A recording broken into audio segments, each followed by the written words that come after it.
இப்போ நம்ம பார்க்க போகிறது பீசஸோட நேம்ஸ் அண்ட் பீசஸோட வேல்யூ. ஃபஸ்ட்டு நம்ம பார்க்கக்கூடிய விஷயம் பார்த்தீங்கன்னா பீசஸோட நேம்ஸ் பார்த்துடலாம். இந்த பீஸோட நேம் பார்த்தீங்கன்னா கிங்கு. இந்த கிங்குக்கு வேல்யூ என்ன கொடுத்துருக்காங்க அப்படின்னு பார்த்தீங்கன்னா, கிங்கை பொறுத்தவரையும் இதுக்கு பாயிண்ட்ஸ் இன்னது இவ்வளோ தான் அளவு அப்படின்னு சொல்லி யாருமே கொடுக்கல. இந்த கிங்கோட வேல்யூ கரெக்டாக நம்ம எப்படி சொல்லணும் அப்படின்னா இன்ஃபினிட்டி. இன்ஃபினிட்டிங்கிறது இதுக்கு வந்து ஒரு முடிவும் இல்லை, எல்லையும் இல்லை, லிமிட்டும் இல்லை. அதுதான் இன்ஃபினிட்டிங்கிறது. ஸ்டூடெண்ட்ஸ் எல்லோரும் சின்ன பசங்களாக இருப்பீங்க, ஸோ அவங்களுக்கு இதை எக்ஸ்பிளைன் பண்ணணுங்கிறதுக்காக தான் சொல்கிறேன். ஸோ கிங்கோட வேல்யூ பார்த்தீங்கன்னா இன்ஃபினிட்டி. அடுத்தது குயின். இப்போ கிங்குக்கு அடுத்த பவர் வந்து பார்த்தீங்கன்னா குயினுக்கு, கிங்குக்கு கீழே அடுத்ததில் பவர் உள்ள பீஸ் எதுன்னு பார்க்கும்போது குயின். இந்த குயின் பார்த்தீங்கன்னா இதுக்கு வந்து வேல்யூ 9 பாயிண்ட்ஸ். இந்த குயின்ங்கிறது ஒரு ட்ராகன்னு சொல்லுவாங்க. செஸ்ஸை பொறுத்தவரையும் வந்து ஒரு ட்ராகன் எப்படி அட்டாக் பண்ணிச்சுன்னா ரொம்ப சர்வநாசம் பண்ணுமோ அந்த அளவுக்கு இந்த குயின் வந்து ரொம்ப பவரானது. ஆப்போனண்டோட ஏரியாவுக்குள்ளே போகும்போது பீசஸ் எல்லாத்தையுமே டபுள் அட்டாக் வச்சு எடுக்கக்கூடிய பவர் குயினுக்கு அதிகமாக இருக்குது. அதே மாதிரி எனிமி கிங்கை குயிக்காக செக்மேட் பண்ணுறதுக்கும் இந்த குயின் வந்து ரொம்ப சூப்பராக ஹெல்ப் பண்ணும். அதனால் குயினுக்கு வந்து என்னென்னா 9 பாயிண்ட்ஸ் கொடுத்துருக்காங்க. அடுத்ததாக நம்ம பார்க்க போகிறது ரூக். இந்த ரூக்கோட வேல்யூ பார்த்தீங்கன்னா 5 பாயிண்ட்ஸ். இந்த ரூக்கும் இந்த குயினும் வந்து என்ன சொல்லுவாங்க அப்படின்னா மேஜர் பீசஸ், இருக்கிறதுலே ரொம்ப பவரான பீசஸ். இந்த 2 பவரான பீசஸ் ப்ளே பண்ணும்போது நம்ம ரொம்ப கேர்ஃபுல்லாக ப்ளே பண்ணணும். அடுத்தது பார்க்க போகிறது பிஷப். இந்த பிஷப்போட வேல்யூ 3 பாயிண்ட்ஸ்.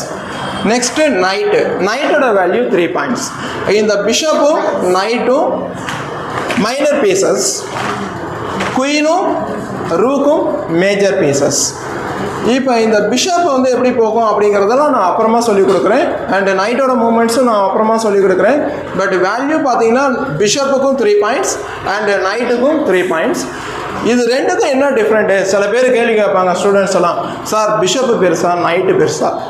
ஆக்சுவலாக வந்து சில கேமில் சில பொசிஷனுக்கு தகுந்த மாதிரி தான் அதோட பர்ஃபார்மன்ஸ் இருக்கும்.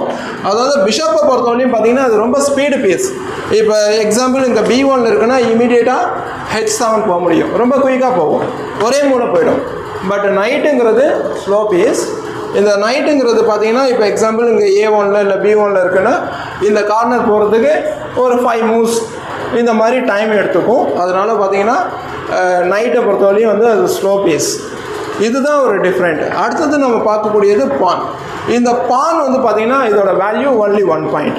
இந்த 1 பாயிண்ட் உள்ள பான் இது நம்மளுக்கு எந்த வகையில் யூஸ் ஆகும் அப்படின்னா, எனிமியோட பீஸுக்கு டபுள் அட்டாக் வைக்கிறதும் யூஸ் ஆகும். இந்த பானோட மூமெண்ட்ஸ் டிஃப்ரெண்ட்டாக இருக்கும், பான் அட்டாக் பண்ணக்கூடிய ஸ்டைல் டிஃப்ரெண்ட்டாக இருக்கும். இந்த பான் செகண்ட் ரேங்கில் ஆரம்பித்து 8th ரேங்கில் போயிட்டு ரீச் ஆகிடுச்சுன்னா குயின் ப்ரமோட் பண்ணலாம், ரூக்கு ப்ரமோட் பண்ணலாம், பிஷப் ப்ரமோட் பண்ணலாம், நைட் ப்ரமோட் பண்ணலாம். ஆனால் கிங்கு மட்டும் ப்ரமோட் பண்ண முடியாது. கிங்கு ஒரே ஆள் தான்.